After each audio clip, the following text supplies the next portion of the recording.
Buenas noches, Hola, gracias buenas por noches. estar acá y por tratar de poner un poco de claro sobre oscuro. ¿Cómo estás, Vivi? ¿Todo bien? Sí, bien, pero con esta incertidumbre constante que no...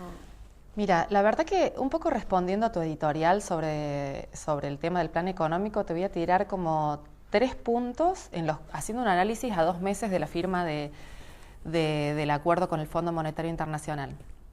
Pero lo que se puede ver es que a 2 meses, primero, no se van a cumplir las metas de inflación. Segundo, no se van a cumplir las metas de acumulación de reservas como pide el Fondo Monetario Internacional. Y tercero, las proyecciones macroeconómicas parecen ser mucho peores que los escenarios más adversos que planteó también el Fondo Monetario Internacional. ¿Qué te quiero decir con esto? Que claramente parecería que no es un plan bien diseñado. Y en este sentido, cuando nosotros vemos, digamos, las distintas variables, en realidad hoy lo que nos está marcando la diaria y la coyuntura, que impide incluso pensar en una política productiva de largo plazo, es la corrida del dólar. ¿Cuánto tendría que costar un dólar? ¿Cuánto tendría? Bueno, cuando uno mira, digamos, hay diferentes mecanismos en los cuales uno puede determinar el dólar. Uno de ellos, por ejemplo, es el valor técnico del dólar, que es el llamado dólar de la convertibilidad. Cuando uno hace los análisis con respecto a eso, ¿qué es lo que se ve? Que en definitiva es un ratio muy técnico que se calcula con respecto a la base monetaria y con respecto a las reservas, pero en realidad el valor técnico para que el dólar que hay pueda cubrir toda la masa de circulante que está dando vuelta, muestra que ese dólar tendría que estar entre 33 y 35 pesos. Asimismo, el dólar futuro, es decir, lo que estiman los actores de mercados que va a costar el dólar futuro, estiman un dólar a febrero del 2019 de 36 pesos.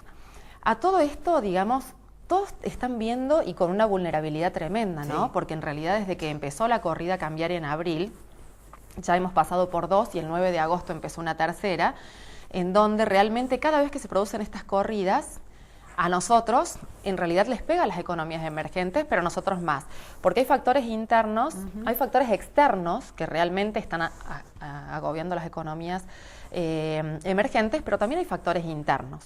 Entonces, con los factores externos es lo que se ha escuchado mucho, incluso se veía, por ejemplo, ayer se desplomó nuevamente la lira digamos, en el mundo, también el real venía perdiendo su valor producto de esto. Entonces, el tema de Turquía la semana pasada. Claro, el efecto sultán, ¿no? Entonces, todas estas cuestiones más, por ejemplo, la economía estadounidense que viene muy fuerte, en donde Trump requiere de dólares para que esa economía se siga desarrollando, entonces suben la tasa de interés para que los dólares vayan para allá. Ya desde la era Trump han subido 6 veces la tasa de interés y todavía están proyectadas en septiembre una y posiblemente otra más. Entonces, ¿qué te quiero decir con esto? El escenario no es el mismo que había antes externo, pero a su vez se nos suman desequilibrios estructurales internos que realmente nos encontró muy mal parados y muy mal posicionados, entre los cuales, te doy un dato. El riesgo país turco, que hoy Turquía es la economía que se está viniendo a pedazos, es más bajo que el argentino. Hoy el riesgo país de Turquía está aproximadamente en 500 y pico de puntos, el de Argentina terminó en 690 y la semana pasada había pasado los 700 puntos, siendo el más alto de la era Macri. Entonces, en definitiva, ¿por qué nos preocupa un riesgo país más de 700 puntos? Porque realmente se nos complican mucho las necesidades financieras a futuro, ¿no? ¿Quién te va a prestar o a cuánto te van a prestar? Y a su vez también complica la posibilidad de que vengan las inversiones de largo plazo. Bueno, no, el tema de la lluvia de inversiones, estamos como en una sequía como la de Australia prácticamente. Y bueno, y estas situaciones son en realidad las que nos empieza a preocupar, porque con el Fondo Monetario Internacional hemos firmado un acuerdo en donde primero dejamos librar que el dólar flote libremente. Y la verdad que Argentina no es un país que esté preparado para que el dólar flote libremente. Por lo menos ahora. Por lo menos ahora. Tampoco lo estuvo antes, digamos. Necesitamos un tipo de cambio en donde flote y que el Banco Central intervenga ante estas situaciones. Por otro lado, también, desde que el gobierno actual llegó, se liberaron los capitales financieros a la entrada y a la salida. Entonces, esto hace que, sumado a los desequilibrios que ya tenemos, ¿no?, que tiene que ver con el déficit fiscal, pero hay un déficit más importante que es el déficit en cuenta corriente, es decir, los dólares que vienen versus los dólares que se van, donde en Argentina históricamente los dólares que se van siempre fueron mucho más que los que vinieron.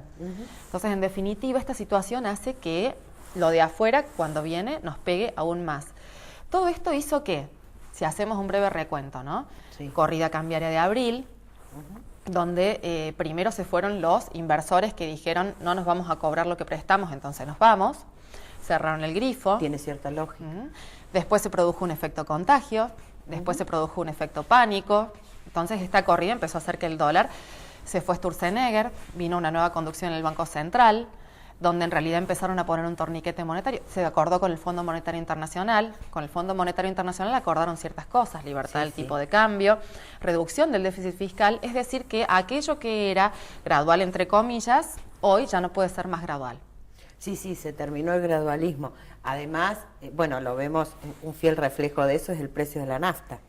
Sí, claro. Es gradual, todas las semanas aumenta. Todas las semanas y está aumentando aún más que la inflación. Sí. Entonces, en definitiva, se vieron ciertas cuestiones y el dólar es un precio de la divisa, pero es un precio que en la economía argentina influye mucho. Totalmente. Porque está metido en la estructura productiva, en algunas cadenas de valor más y en otras menos, pero por ejemplo en la cadena automotriz el 70% son importados. Y después, incluso hay empresarios pyme que cuando me consultan, me cuentan que en su estructura productiva, si bien todos sus productos son argentinos, la cotización se las pasan en dólares. O sea, ¿qué te quiero mostrar? Que en realidad todo está atado al dólar en la economía. Sube el combustible, producto de que aumentó el dólar, se traslada a precios, las tarifas también están aumentadas, dólar también se traslada a precios, y con esta última corrida cambiaria que hubo, también se va a aumentar, se va a terminar trasladando a precios, como vos bien dijiste, ya se está proyectando una inflación entre un 34 y un 35%. ¿Cuál es? Porque esta mañana Marcos Peña dijo que los próximos 9 meses van a ser muy duros. Yo todavía estoy esperando el segundo semestre. No les puedo decir nada, ellos nunca dijeron de qué año. Claro. Pero bueno, como que yo me entusiasmé con que era del primer año. La realidad es que se espera, y ya el Fondo Monetario Internacional reconoce un año recesivo para el 2018. Pero también hay otros factores, si bien ellos establecen que en el año 2019 va a haber un crecimiento, también establecen parámetros muy optimistas. Cuando uno ve cuáles fueron los informes que cuando vino Christine Lagarde emitieron, estiman para el 2019 que la fuga de capitales va a ser 0. Es decir, no va a haber corrida cambiaria. Que las inversiones de largo plazo productivas van a aumentar un 30%, producto de esto.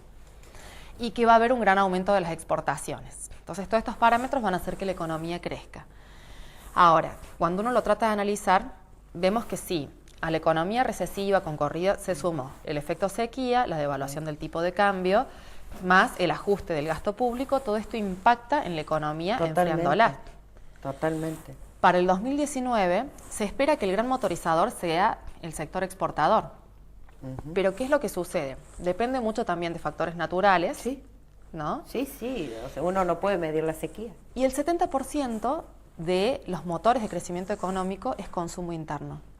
Entonces, lograr llegar a las épocas de elecciones con un consumo reactivado, yo veo que va a ser muy complicado con un déficit fiscal que viene reduciéndose y donde la auditoría que están haciendo el Fondo Monetario Internacional, que llegó la semana pasada, entre los requisitos les pusieron 3 requisitos, uno de ellos que se cumpla la meta de inflación, el otro que desarmen la bola del EVAX y el tercer requisito que empiece a haber un superávit, la regla del 3x3, un superávit primario del 3% para cubrir los intereses por deuda y la amortización de deuda que tenemos, que es de un 3% del PBI. Entonces necesitamos achicar el gasto primario, que está conformado prioritariamente por las prestaciones sociales, las jubilaciones, el funcionamiento del Estado, la obra pública, las transferencias a las provincias, el presupuesto de las universidades, es que se achique ese presupuesto para poder cubrir la línea debajo de ese renglón, que son los intereses por deuda, y que Duhovne, la semana pasada, cuando anunció la baja del déficit primario, también anunció que ese déficit financiero había aumentado un 90% y el renglón de intereses de deuda un 352%. Entonces, en definitiva, achicamos el gasto primario para poder pagar los intereses por deuda o con los compromisos con los acreedores, si se quiere, pero esto causa un impacto directo en la economía real. En algún momento las deudas hay que pagarlas. Esto es así. Eso tiene un costo. Y con este modelo de Estado, lo primero es pagar la deuda. Sí, acá vale la aclaración que es una deuda que empezó a tomarse hace 2 años. Sí, sí, sí. Que veníamos diciendo, y hemos hablado con vos, Vivi, en múltiples oportunidades, del crecimiento exponencial que venía esta toma, ¿no? Que hoy los acreedores externos ya están hablando de default. Sí. ¿Por qué están hablando de default? Porque en realidad están con tremendas dudas con respecto a si van a poder cobrarse la credibilidad. ¿No? Y bueno, y ahora está justamente la semana pasada fue una misión a hablar a Estados Unidos, e incluso se está pensando en que si no se abre nuevamente el grifo de deuda, que si no logramos generar los dólares genuinos de exportaciones que están entre comillas, entonces vamos a recurrir directamente ya al Fondo Monetario Internacional descartado, porque ya tenemos un fondo de financiamiento histórico. ¿De dónde vamos a sacar? Se está pensando ir y recurrir directamente al Tesoro de los Estados Unidos para que se financie las necesidades que hoy se está viendo de que no se van a poder cubrir para el año que viene y que se está hablando de un escenario de default. Y el Tesoro de Estados Unidos tiene una tasa más alta que la del fondo. Y el Tesoro de Estados Unidos, por lo general, es directamente ir a pedirle al gobierno de Estados Unidos, ¿no? El Estados Unidos va a poner sus requisitos y sus condiciones. La tasa digamos, la tasa que se utiliza es la tasa del riesgo país del bono de los Estados Unidos a 10 años, que por ejemplo ayer bajó, entonces ya había, digamos, como distintas voces diciendo, bueno, está disminuyendo un poquito el financiamiento, pero si a eso se le suma la prima de riesgo país, hoy, digamos, la tasa de interés que tendríamos con esa tasa de riesgo país es muy cara. Entonces, en definitiva, cuando supera los 700 puntos, en la jerga se dice que se cierran los mercados, los mercados financieros. Sí. Entonces, bueno, tenemos un escenario en donde no se está discutiendo, y volviendo al inicio de la charla, no se está discutiendo el modelo productivo a seguir. Hoy tenemos una visión estrictamente fiscalista, producto de haber recurrido al Fondo Monetario Internacional. Pero una visión solamente fiscalista es errada y dañina, en el sentido que no se discute sobre los reales desequilibrios estructurales. Es un poco lo que dijo los otros días en AEA Acevedo, cuando dijo, tratan los temas como un contador de una empresa donde, bueno, hay que reducir gastos, muchachos, listo, la cafetera se desenchufa, entonces no tomamos más café, no hay más desayuno, no hay más edulcorante. No, bueno, esto es un Estado, no se mueve de esa forma. Justamente lo que decía Acevedo, había leído sus declaraciones y tiene esta visión, ¿no? De decir, no se está discutiendo un plan productivo de largo plazo en donde en real tenemos que ver cuáles son los desequilibrios estructurales y cuál es el cambio que vamos a estructurar. Porque si pensamos motorizar exportaciones, que son las verdaderas generadoras de dólares genuinos, si pensamos motorizarlas solamente vía el tipo de cambio, no es suficiente. Estamos complicados. Y menos cuando el tipo de cambio tampoco está estabilizado. Seguro. Sí, cuando es tan volátil. ¿No?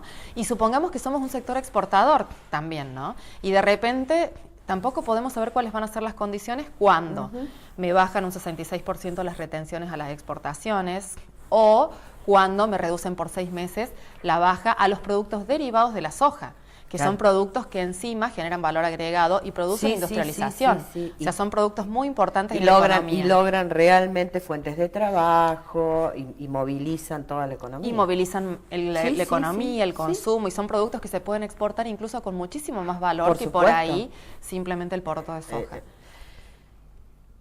Nos quedan 2 minutos. ¿Cómo esto le afecta a la señora que acaba de terminar de cenar y que está viendo el programa y que dice, la verdad que yo no sé más cómo hacer, tengo que estar haciendo chicle el dinero porque no hay forma? Y lamentablemente el panorama es bastante complejo en el próximo semestre, y para el año que viene todavía es una incógnita qué es lo que va a suceder.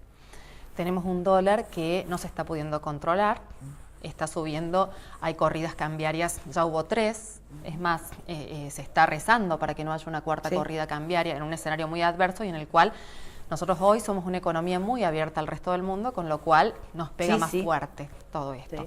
Un aumento del dólar se traslada a combustibles, a tarifa, al resto de los precios. Esto impacta en la inflación y el deterioro del poder adquisitivo. ¿Qué se hace para poder contener? Entre las múltiples herramientas, la principal hoy para poder contener el valor del dólar es la tasa de interés. Entonces, subir la tasa de interés de referencia a un 45%, que es altísima, que hace que el crédito productivo esté superior al 60, al 70%. Esto en realidad complica incluso a la industria pyme, al financiamiento, a lo que vos decías, a la cadena de pagos, que termina cortándose, termina afectando el empleo. Es decir que esta economía que la pyme que necesita producir para poder vender, para eso necesita que le consuman, hoy esa cadena de pagos está altamente, altamente perjudicada. ¿Qué te quiero decir? Que la señora que nos mira del otro lado del televisor, que está cocinando, hoy son momentos de cuidar el bolsillo, son momentos de tratar de cuidar la plata, el dinero, el trabajo, porque la inflación nos está azotando y el salario está perdiendo poder adquisitivo. Y de estoquearse, por lo menos en lo básico. Sí, como nos dirían nuestros abuelos. Y sí, no, yo tengo una imagen de la época de Alfonsín. Yo tenía 4 hermanos estudiando en Córdoba. Entonces, y nosotros vivíamos en San Francisco. Y entonces mi mamá iba al supermercado y bueno, después cuando venía a Córdoba a verlos traía el auto cargado. Y mi casa parecía una especie de despensa gigante. Y yo decía, ¿para qué tanto? Es que esta tarde aumenta, claro, me decía mi mamá. Y los productos no perecederos, es como que ella estoqueaba y después traía acá a mis hermanos. Es como que tengo esa imagen y entonces cada vez que escucho inflación, yo era muy chica, pero sí, a uno le queda. Argentina es como que ha vivido periodos hiperinflacionarios o situaciones, tiene incluso un déjà vu con respecto al dólar o con respecto al corralito, situaciones que la gente actúa hasta por ósmosis de maneras que por ahí en el resto del mundo la gente es impensado. No lo entiende, en el resto del mundo no lo entiende. Yo leía antes de venir acá que Huawei, la empresa de celulares que iba a realizar una gran inversión acá, decidió no hacerlo porque en realidad hasta que el tipo de cambio no esté estabilizado y la situación impositiva y además porque dice que Argentina no entra dentro de los manuales de nada. Entonces, para poder venir a Argentina, tendría que hacer un modelo de negocios específico para Argentina, porque no entra dentro de los manuales. Se nos terminó el tiempo, muchas gracias. Y bueno, la última vez que viniste te dije, la próxima vez espero buenas noticias. Lamentablemente no las hemos tenido, pero sigo teniendo fe. Yo siempre te digo lo mismo, yo también, porque todos vivimos en este país y queremos lo mejor. Seguro.